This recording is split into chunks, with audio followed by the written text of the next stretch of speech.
Hello everyone, welcome back to my YouTube channel the history वाला। कैसे हैं आप सब? उम्मीद करता हूँ बहुत अच्छे होंगे, अपना और अपनों का ख्याल रख रहे होंगे। पिछली वीडियो में हमने हड़प्पा सभ्यता के बारे में और हड़प्पा पर्टिकुलर जो प्लेस है उसके बारे में कुछ चीज़ें डिस्कस की थी, उसके बारे में कुछ ज्ञान अर्जन किया था, कुछ बातें डिस्कस की थी। उसकी जो विशेषताएं हैं, उसकी जो समाज है, उसका जो सोसाइटी है वो किस तरह से था, किस तरह से हड़प्पा प्लेस डेवलप हुआ और कौन कौन सी महत्वपूर्ण चीजें हड़प्पा सभ्यता से हमें मिली है जो हमें याद रखने लायक है और एग्जाम के दृष्टिकोण से महत्वपूर्ण है। आज हम बात करेंगे मोहनजोदड़ो, लोथल और चनूदड़ो की। बहुत ही महत्वपूर्ण ये टॉपिक रहेगा क्योंकि मोहनजोदड़ो, लोथल और चनूदड़ो सिंधु सरस्वती सभ्यता या हड़प्पा सभ्यता या मोहनजोदड़ो सभ्यता के बहुत ही इंपॉर्टेंट प्लेसेस थे, बहुत ही महत्वपूर्ण ये क्षेत्र थे, प्लेस थे जहां से प्रश्न हमेशा देखने को मिलता है। तो शुरू करते हैं मोहनजोदड़ो से कि हड़प्पा का जो सभ्यता की जो शुरुआत है वो 2500 से 1500 ईस्वी पूर्व तक ये मोटा मोटा आइडिया माना जाता है, लेकिन जो एग्जैक्ट टाइम मैं पिछली वीडियो में आपको बता चुका हूँ वो है 2350 से 1750 ईस्वी पूर्व तक। ठीक है, यह सिंधु नदी तथा उसकी सहायक नदियों के आसपास ये हड़प्पा सभ्यता एग्जिस्ट में आई, ठीक है, अस्तित्व में आई, विकसित हुई। ठीक है, यह जो सभ्यता है वर्तमान की अगर बात की जाए प्रेजेंट टाइम में, तो पाकिस्तान में है, हरियाणा में है, पंजाब में है, गुजरात में है और राजस्थान में इसके क्या है प्लेसेस मिल जाएंगे, इसके क्या है स्थान मिल जाएंगे जिनकी हम आज चर्चा करने वाले हैं। ठीक है, मोहनजोदड़ो, लोथल और चन्हूदड़ो इस सभ्यता के अत्यंत महत्वपूर्ण नगर है, बहुत इंपॉर्टेंट प्लेसेस है, बहुत महत्वपूर्ण नगर है। यहाँ से बहुत सारी ऐसी जानकारी हमें मिलती है जो हड़प्पा सभ्यता के बारे में प्रदान करती है, जानकारी प्रदान करती है, ज्ञान प्रदान करती है। ठीक है, मोहनजोदड़ो की बात करते हैं। स्थान और महत्व, पहली बात है कि स्थान पड़ता कहाँ है, कहाँ पर है ये, ठीक है, कहाँ जैसे एरियाज में ये पड़ता है और पाकिस्तान के ये प्रांत में है, जो सिंध प्रांत वर्तमान पाकिस्तान का है वहां पर ये मोहनजोदड़ो वर्तमान में पड़ता है। उस समय जब खोज हुई थी तो भारत एक ही था, क्योंकि 1947 में पाकिस्तान जो है वो अलग हुआ, तो फिर उस समय तो ये भारत में ही था। तो वर्तमान समय में पाकिस्तान के सिंध प्रांत में ये पड़ता है, इंडस नदी के किनारे, ये जिसको सिंधु नदी भी कहा जाता है, इंडस नदी के दाईं ओर ही क्षेत्र पड़ता है। फिर इसका जो मोहनजोदड़ो का जो अर्थ है वो क्या अर्थ निकलता है, वो अर्थ निकलता है मृतकों का टीला। ये कई बार आपके स्टेट पीसीएस एग्जाम में टीजीटी, पीजीटी, यूजीसी नेट कई बार पूछा गया है ये प्रश्न कि मोहनजोदड़ो का जो नाम है उसका जो अर्थ है, मोहनजोदड़ो का जो अर्थ निकलता है वो निकलता है मृतकों का टीला। ठीक, फिर 1922 में आर डी बनर्जी ने इसकी खोज की, जो राखलदास बनर्जी थे उन्होंने इसकी खोज की।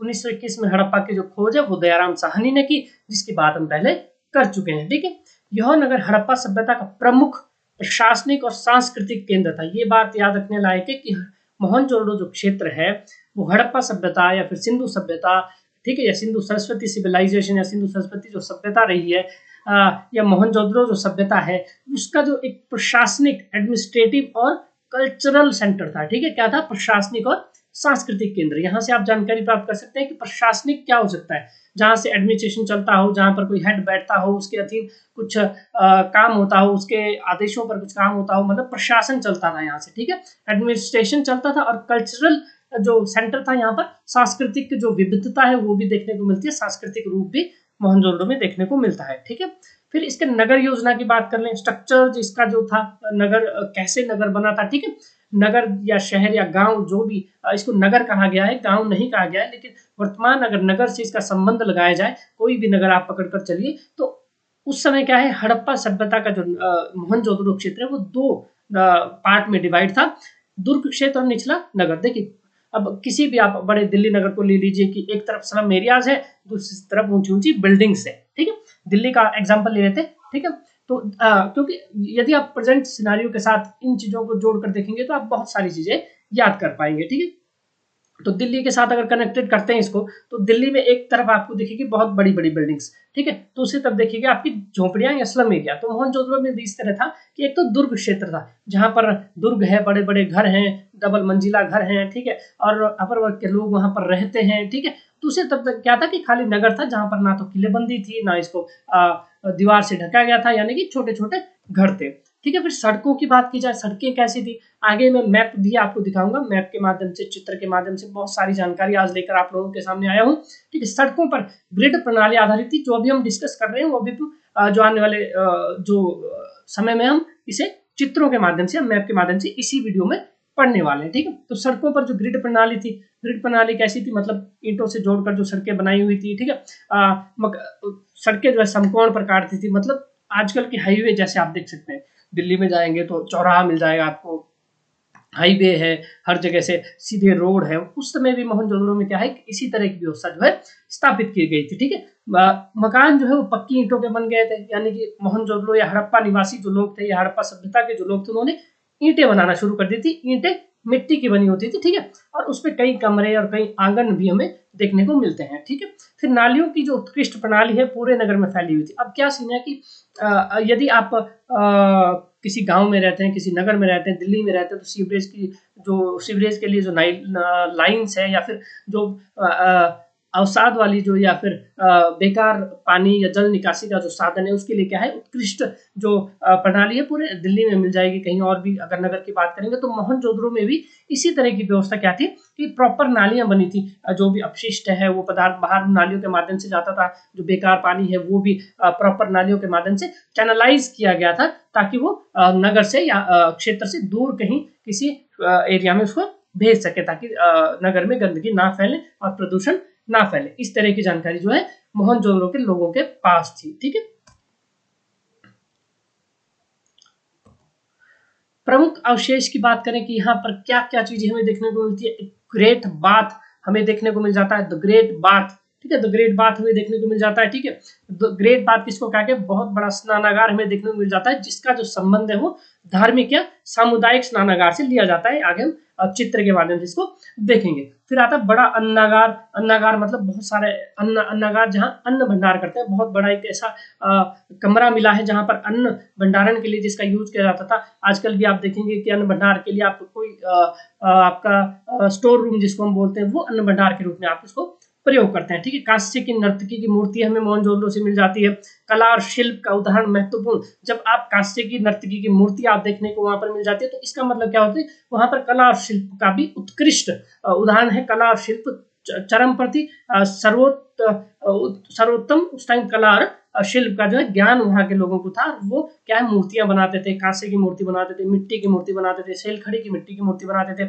तो क्या हो गया कि वहां पर कला और शिल्प का भी क्या है, समायोजन था। ठीक है, फिर पुजारी राजा की मूर्ति, धार्मिक और राजनीतिक जीवन का संकेत वहां से मिलता है। पुजारी की मूर्ति जो है मोहनजोदड़ो से प्राप्त हो जाती है। ठीक है, पुजारी की मूर्ति कहाँ से प्राप्त होती है, मोहनजोदड़ो से प्राप्त होती है। इससे क्या पता चलता है कि धार्मिक या फिर राजनीतिक जीवन का संकेत जो है वो एडमिनिस्ट्रेटिव जीवन का संकेत जो है वो मिल जाता है। ठीक है, अब उसको पुजारी माना गया है, राजा माना गया है, अभी भी कंफ्लिक्ट है, थोड़ा सा संदेहास्पद है, लेकिन धार्मिक और राजनीतिक जीवन का विकास हमें यहाँ से दिख जाता है कि वहां पर पुजारी या फिर एडमिनिस्ट्रेटिव कोई राजा था या सरदार था, उसकी मूर्ति हमें देखने को मिलती है।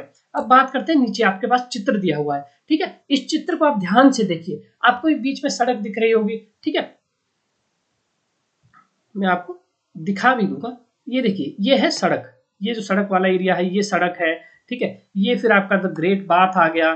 ठीक है, जो नालियां हैं, देखिए ग्रिड प्रणाली के तहत सड़क बनाई गई है, बिल्कुल पक्की सड़क आपको यहाँ पर दिख रही होगी, दिख रही है। ठीक है, फिर आप देख सकते हैं, और घर का जो नक्शा है या फिर अब तो ये अवशेष बचे हैं, घर नहीं बचे। देखिए ग्रेट बाथ आपको यहाँ पर देखने को मिल जाता है, किस तरह से ग्रेट बाथ था। यहाँ से नालियां जो बाहर पानी अंदर या बाहर यहाँ से निकालना हो उसके लिए चीजें थी। आप यहाँ पर आप कुआं देख सकते हैं, ये कुआं आपके पास देखने को मिल जाता है, यहाँ से पानी अंदर ग्रेट बाथ में ले जाते थे। ठीक है, तो ये सब चीजें क्या है, मोहनजोदड़ो में आपको देखने को मिल जाती है। ये अवशेष आप देख सकते हैं। ठीक है, नगर का स्ट्रक्चर आप देख सकते हैं। ठीक है, ये क्या है, मोहनजोदड़ो के जो अवशेष हमें आज मिले हैं वो यहाँ पर देखने को मिल जाते हैं। आप नीचे आइएगा, ये देखिए, ये मोहनजोदड़ो का ही मैप है जो बनाया गया है। ये अपर सिटी आप यहाँ पर देख सकते हैं। यहाँ पर मैं आपको ड्रॉ करूंगा, ये अपर सिटी है।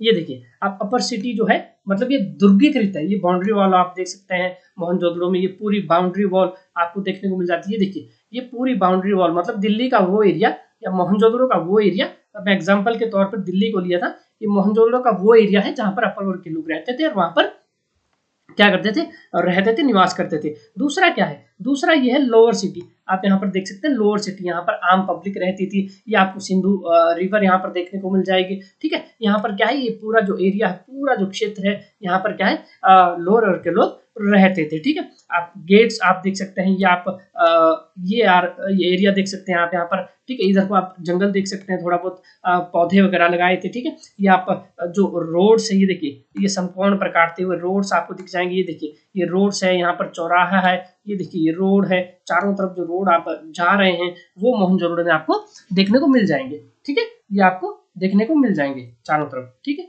इसको मैं डिलीट कर देता हूँ। ठीक है, ताकि आप इसको अच्छे से देख पाए। ठीक है, ये सब क्या है, ये सब मोहनजोदड़ो की विशेषताएं हैं। ये चित्र के माध्यम से या मैप के माध्यम से देखना बहुत आसान हो जाता है। ठीक है, अब यहाँ पर एक और चीज हमें देखने को मिल जाती है, ये है सील यानी कि मोहर। एक श्रृंगी पशु की जो मोहर है वो हमें देखने को मिल जाती है। देखिए आप यहाँ पर एक सींग वाला पशु जो है वो आप देख सकते हैं। ये देखिए, इसका जो एक सींग है वो आप देख सकते हैं, एक श्रृंगी पशु है। ठीक है, ऊपर कुछ चित्र अंकित है, पर इसको पहचान पाना, इसको पढ़ पाना बहुत मुश्किल है चित्रों के माध्यम से। देखिए, इसको ये मछली हमें लग रही है। ठीक है, ये मछली है, मछली का जो चित्र है उसके माध्यम से कुछ बताने की कोशिश की गई है।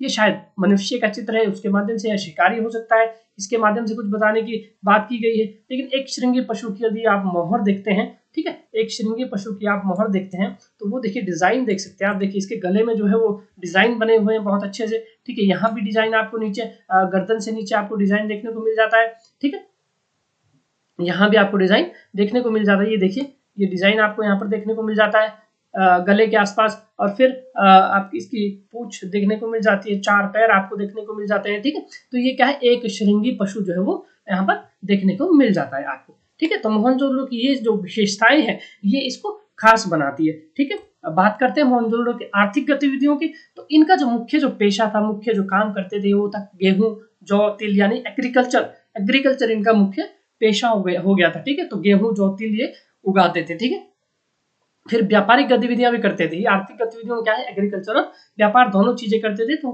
कृषि में अगर बात की जाए तो गेहूं है, जौ है, तिल है, कपास है, इस तरह की फसलें क्या है वो उगाते थे। फिर व्यापारिक गतिविधियों की बात करें तो मेसोपोटामिया और अन्य क्षेत्रों से इनका क्या है संबंध था, वहां से व्यापार करते थे।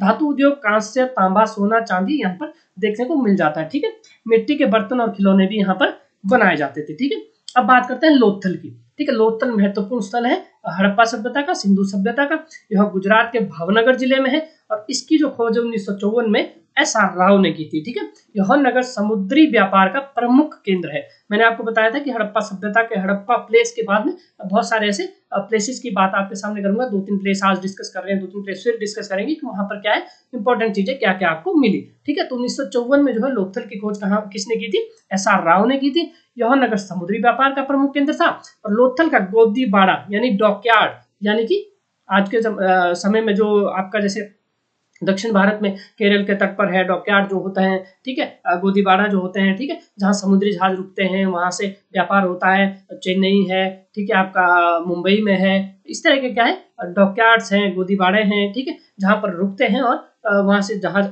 से सामान उतरता है, जहाज से आयात होता है, निर्यात होता है। तो वो सब चीजें क्या है आपको कब मिल जाती है, वो आपको मिल जाती है आपका लोथल में, यानी कि हड़प्पा सभ्यता के टाइम में। ठीक है, इसका चित्र देख लेते हैं। ये लोथल का चित्र है। ठीक है, लोथल के चित्र में आप क्या देख सकते हैं यहाँ पर इसको मैं थोड़ा ड्रॉ करने की कोशिश करूंगा कि लोथल के चित्र में आपको क्या देखने को मिलता है। ठीक है, देखिए ये स्टोर रूम आपको यहाँ पर देखने को मिल गया। ठीक है, क्या स्टोर रूम यहाँ पर आप देख सकते हैं, ये जो स्टोर की गई चीजें हैं। ठीक है, फिर यहाँ पर आप नाव देख सकते हैं। ठीक है, जहाज देख सकते हैं, बोट्स देख सकते हैं। यहाँ आप देख सकते हैं कि लोग जो है वो आपका वोट का इंतजार कर रहे हैं और जो अपना सामान है वो उस वोट में दूसरी जगह ले जाने की कोशिश कर रहे हैं। ये भी देखिए ढुलाई हो रही है। ठीक है, वहां से बैलगाड़ियों के माध्यम से या पशु गाड़ी या इक्का गाड़ियों के माध्यम से क्या है लोग अपना सामान ला रहे हैं और इन गोदीबाड़ों से निर्यात करने की कोशिश कर रहे हैं। ये आपका स्टोर रूम आप देख सकते हैं, यहाँ पर रहने ठहरने की व्यवस्था हो सकती है। ठीक है, पूरा लोथल ये शहर है। ठीक है, यहाँ से एक चौड़ा रोड आपको दिख जाता है। ठीक है, दूसरी साइड ये नाव जो है प्लेस जो बोट्स है वो घूम कर आ रही है, जहाज घूम कर आ रहे हैं। ठीक है, यहाँ से आपको नहरों की सुविधा मिल जाएगी। देखिए गोदीबाड़ा से अंदर की तरफ नहरें आपको देखने को मिल जाएगी और पूरा शहर क्या है, ये व्यापारिक शहर लगता है, व्यापारिक नगर लगता है। व्यापार पे ही यहाँ पर लोग फोकस करते थे और व्यापारिक जो है गतिविधियां इस शहर में होती थी। तो आप देख सकते हैं इन चित्रों के माध्यम से ठीक है, कि किस तरह से यहाँ पर लोथल में व्यापार होता था। ठीक है, लोथल में किस तरह से व्यापार होता था। अब हम बात करेंगे लोथल सिटी की। तो लोथल सिटी हमने ऊपर भी अभी देखा, ये देखिए नहरें यहाँ से निकाली गई है। ये देखिए जो प्रॉपर नहर पिछले चित्र में आप देख नहीं पाए थे, ये प्रॉपर जो नहर है वो यहाँ से लोथल में निकाली गई है। लोथल से ये नदी देखिए, जहाज यहाँ से आ रहे हैं। ठीक है, तो ये क्या है, पूरा जो है एक जगह से जमीन से घिरा हुआ है और दो तरफ से, तीन तरफ से क्या है, जल से घिरा हुआ है। तो यहाँ से क्या है, आयात निर्यात जो है वो किया जाता था। ये गोदीवाड़ा है, यहाँ पर जहाज रुक रहे हैं। ठीक है, यहाँ से जहाजों की एंट्री हो रही है। ये आप एंट्री पॉइंट देख सकते हैं। ठीक है, यहाँ से जहाजों की क्या है, एंट्री हो रही है, यहाँ पर रुक रहे हैं। ठीक है, तो ये सब क्या है, लोथल की विशेषताएं हैं। और वर्तमान अगर लोथल की बात आप करें तो वर्तमान लोथल इस तरह से हमारे को देखने को मिलता है, क्योंकि काफी समय हो गया, 5000 साल पहले की बात हम कर रहे हैं, तो फिर 5000 साल में काफी बहुत सारे बदलाव हमें देखने को मिल जाते हैं। ठीक है, तो ये जो है ये लोथल था कब, जो हड़प्पा सभ्यता का, सिंधु सभ्यता के एक प्रमुख केंद्र था, व्यापारिक नगर था, डॉकयार्ड था। ठीक है, इसकी संरचना हमने देख ली है। अब देख सकते हैं कि ये नगर भी जो है, दुर्ग भी दो हिस्सों में विभाजित था, निचले नगर में और अपर नगर में। ठीक है, निचले नगर में और ऊपरी क्षेत्र में, दुर्ग क्षेत्र में। ठीक है, गोदी के कारण, गोदी मतलब गोदीवाड़ा यानी डॉकयार्ड के कारण इसको व्यापारिक जो महत्व है वो प्राप्त हुआ था। ठीक है, यहाँ पर आपको और क्या क्या चीजें मिल जाती है, वो है अग्निकुंड मिल जाते हैं। ठीक है, अग्निकुंड यहाँ पर विशेष रूप से मिल जाते हैं, विशेष कार्यशालाएं अग्निकुंड की मिली है। ठीक है, मोतियों और आभूषणों का केंद्र भी लोथल था। यहाँ पर मोतियों और आभूषणों के कई आपको अवशेष देखने को मिल जाएंगे। ठीक है, अंतरराष्ट्रीय व्यापार यहाँ से होता था, रोम के साथ यहाँ पर व्यापार होता था। ठीक है, और मोती और मनकों की कार्यशालाएं आपको यहाँ से देखने को मिल जाती है। हड़प्पाई मोहरें यहाँ पर मिल जाती है। व्यापार यानी हड़प्पाई यदि मोहरें यहाँ मिलती है या फिर रोम की कुछ मोहरें अगर यहाँ पर मिलती है, तो क्या हो जाता है कि व्यापारिक लेन देन का, यदि आप किसी दूसरे देश के सिक्के आपको भारत में मिल रहे हैं या फिर डॉलर्स मिल रहा है, बात मान लीजिए यदि डॉलर की करेंसी भारत में आ रही है, तो फिर आयात निर्यात के कारण ही वो यहाँ पर आ रही है। उसी तरह क्या था कि लोथल में भी यदि कहीं किसी दूसरे देश की मोहरें मिलती है या फिर मोहनजोदड़ो में मिल जाती है या फिर कालीबंगन में मिल जाती है या फिर किसी भी एरिया में मिलती है, तो फिर उसका जो महत्व है, उसका महत्व क्यों बढ़ जाता है, क्योंकि वहाँ पर व्यापारिक गतिविधियां होती होगी, तभी तो दूसरे कॉइन्स लोथल में आए होंगे। ठीक है, कृषि और पशुपालन भी यहाँ पर पूर्ण रूप से होता था। ठीक है, लोथल को भारत का मैनचेस्टर कहा जाता था। बहुत इंपॉर्टेंट बात है, लोथल को भारत का क्या कहा जाता था, मैनचेस्टर कहा जाता था। ये इंपॉर्टेंट बात आपको नोट करने लायक है कि लोथल भारत का क्या था, मैनचेस्टर था। ठीक है, अब बात करते हैं एक और महत्वपूर्ण प्लेस की और महत्वपूर्ण क्षेत्र की, चनुदड़ो की। ठीक है, चनुदड़ो पाकिस्तान के सिंध प्रांत में है और इसकी जो खोज है 1931 के आसपास की गई थी। ठीक है, इसको क्यों इंपॉर्टेंट माना गया, इसको इसलिए इंपॉर्टेंट माना गया क्योंकि शिल्पकारों और कारीगरों का केंद्र था, मतलब ये इंडस्ट्रियलिस्ट एरिया था। ठीक है, लोथल गोदीवाड़ा के लिए फेमस था, मोहनजोदड़ो की विशेषताएं कुछ अलग थी, लेकिन चनुदड़ो किस लिए फेमस था, चनुदड़ो किस लिए प्रसिद्ध था, वो था शिल्पकारों और कारीगरों का केंद्र था, मतलब इंडस्ट्री थी। जैसे आप वर्तमान समय में आप गुड़गांव देख लीजिए। ठीक है, इस तरह की इंडस्ट्री थी वहाँ पर, बहुत सारी सिलिकॉन वैली जिसको बोला जाता है, बहुत सारी इंडस्ट्रीज यहाँ पर थी, बहुत सारे कारीगर यहाँ पे थे, बहुत सारे शिल्पकार यहाँ पर थे, यहाँ से बहुत सारे औजार बनाए जाते थे, यहाँ पर बहुत सारे इंस्ट्रूमेंट बनाए जाते थे। ठीक है, तो ये सब चीजें क्या है, मतलब यहाँ पर थोड़ा इंडस्ट्री का काम होता था। जैसे लोथल में आपको क्या है, व्यापार का काम होता था, आयात निर्यात का काम होता था। चनुदड़ो क्यों फेमस है, क्योंकि यहाँ पर बहुत सारे कारीगर शिल्पकार एक जगह बैठकर विभिन्न तरह की क्या है चीजों का निर्माण करते थे। ठीक है, मोहनजोदड़ो और लोथल की तुलना में यह थोड़ा सा छोटा नगर था, मतलब मोहनजोदड़ो और लोथल बहुत बड़े नगर थे, लेकिन ये थोड़ा सा छोटा था। यहाँ पर क्या क्या चीजें हमें मिलती है, पकी हुई ईंटों से बने जो मकान मिलते हैं। ठीक है, नालियों और जल निकासी की प्रणाली एज इट इज मोहनजोदड़ो की तरह मिलती है। ठीक है, यह नगर शिल्प उत्पादन, मतलब शिल्प यानी आर्किटेक्चर, यानी कि कुछ ना कुछ चीजें यहाँ पर बना रहे हैं, औजार बन रहा है, मटके बन रहे हैं या फिर मनके बन रहे हैं। ठीक है, चनुदड़ो से मनके के साक्ष्य भी मिलते हैं, तो मनके यहाँ पर बन रहे हैं, मालाएं बन रही है, यहाँ पर आभूषण बन रहे हैं। ठीक है, तो क्या है, ये इंडस्ट्रियलिस्ट एरिया था। ठीक है, नगर का सामाजिक जीवन अपेक्षाकृत सरल था, मतलब यहाँ के जो लोग हैं, यहाँ का जो सोसाइटी है, यहाँ के जो समाज है, सरलीकरण के तहत जीवन जीते थे। ठीक है, इसके जो प्रमुख जो चीजें वहां से मिली है, मन के बनाने की कार्यशालाएं मैं अभी तक बोल रहा हूँ, मतलब मन के बनाने की फैक्ट्रीज अगर मिलती है तो चनुदड़ो से मिल जाती है, मिट्टी के खिलौने आपको वहां से मिल जाते हैं। ठीक है, धातु और पत्थर के औजार मिल जाते हैं, हड़प्पाई मोहरें यहाँ से मिल जाती है। तो क्या मतलब हुआ, ये मतलब हुआ कि यहाँ पर इंडस्ट्री थी, यहाँ पर मन के बनाने की इंडस्ट्री थी, खिलौने बनाने की इंडस्ट्री थी, धातु और पत्थरों के औजार बनाने की इंडस्ट्री थी, हड़प्पाई मोहरें यहाँ पर थी। ठीक है, तो ये सब विशेषताएं क्या है, चनुदड़ो की है। ठीक है, फिर बात करते हैं सांस्कृतिक योगदान, यानी तीनों का यदि हम चंदूगढ़ों का है या फिर सामाजिक की बात की हमने, आर्थिक गतिविधियों की बात की, तो सांस्कृतिक क्या संस्कृति रही है, क्या योगदान इनका सांस्कृतिक रूप से भारत के लिए रहा है या फिर सभ्यता के लिए रहा है। तो तीनों नगर में क्या है, कला, स्थापत्य और नगर की योजनाएं समान रूप से धीरे धीरे विकसित हो रही थी। धार्मिक जीवन की अगर बात करें तो प्रकृति पूजा करते थे, मातृ देवी की उपासना भी ये करते थे, ठीक है। ये धीरे धीरे इन्होंने क्या है, प्रकृति पूजा जैसे वर्षा है, पेड़ है, पौधे है, सूर्य है, इनकी पूजा शुरू कर दी थी। मातृ देवी की पूजा भी, क्योंकि यहाँ से एक मोहनजोदड़ो से जो मातृ देवी की मूर्ति मिलती है, वहां से हमें जानकारी मिल सकती है कि वहां पर क्या है, मातृ देवी की पूजा की जाती थी। फिर सामाजिक जीवन की बात करें कि नगरों का सुव्यवस्थित संगठन था। समाज में क्या था कि नगर बिल्कुल प्रॉपर शहरों की तरह बने हुए थे, नालियां थी, सड़कें थी, ग्रिड प्रणाली थी, शौचालय आपको देखने को मिल जाते हैं, ठीक है। तो प्रॉपर व्यवस्था थी नगरों में, नगरों की जो बसावट थी वो प्रॉपर थी, ठीक है। व्यापार और सांस्कृतिक आदान प्रदान होता था। व्यापार और सांस्कृतिक आदान प्रदान, यदि आप रोम के साथ व्यापार कर रहे हैं, किसी और देश के साथ व्यापार कर रहे हैं, ऑब्वियस सी बात है कि वहाँ के सांस्कृतिक जो है, हड़प्पा की संस्कृति का आदान प्रदान रोम में हो जाएगा। रोम से, इटली से भारत में यदि सांस्कृतिक हम व्यापार कर रहे हैं तो फिर हमारा भी सांस्कृतिक जो है, कल्चरल जो आदान प्रदान है वो देखने को मिल जाता है, ठीक। निष्कर्ष के तौर पर हम क्या कह सकते हैं इन तीनों नगरों की बात, तो मोहनजोदड़ो, लोथल और चंदूगढ़ हड़प्पा सभ्यता के महानतम प्रतीक है। इन नगरों से हमें प्राचीन भारत की आर्थिक, सामाजिक और सांस्कृतिक उन्नति का ज्ञान होता है। हड़प्पा के बाद जो ये तीन नगर है, यहाँ से हमें आर्थिकी का पता चल जाता है, सामाजिक और सांस्कृतिक उन्नति का भी विकास देखने को मिलता है, ठीक है। सिंधु घाटी सभ्यता भारतीय इतिहास की जड़ों को समझने का आधार प्रस्तुत इन्हीं नगरों से होता है। ये स्थल भारत की सांस्कृतिक धरोहर है, सामाजिक संस्कृति का पता चलता है यहाँ पर, और आर्थिक गतिविधियों का भी पता चलता है। तो ये इंपॉर्टेंट कुछ बातें थी जो आज हमने डिस्कस की, चंदूगढ़ के बारे में, लोथल के बारे में, मोहनजोदड़ो के बारे में, ठीक है। तो ये सब बातें क्या है, इंपॉर्टेंट थी, डिस्कस करने के लिए आवश्यक थी। उम्मीद करता हूँ आपको वीडियो अच्छी लगी होगी। बहुत ही इंफॉर्मेटिव वीडियो है, इसको अंत तक देखिए। जो विद्यार्थी स्टेट पीसीएस या फिर यूजीसी नेट के लिए तैयारी कर रहे हैं, टीजीटी पीजीटी के लिए तैयारी कर रहे हैं, किसी भी स्टेट में इतिहास से संबंधित, उन तक ये वीडियो पहुंचाइए, लाइक कीजिए, सब्सक्राइब कीजिए। मिलते हैं अगली वीडियो में। धन्यवाद, जय हिंद।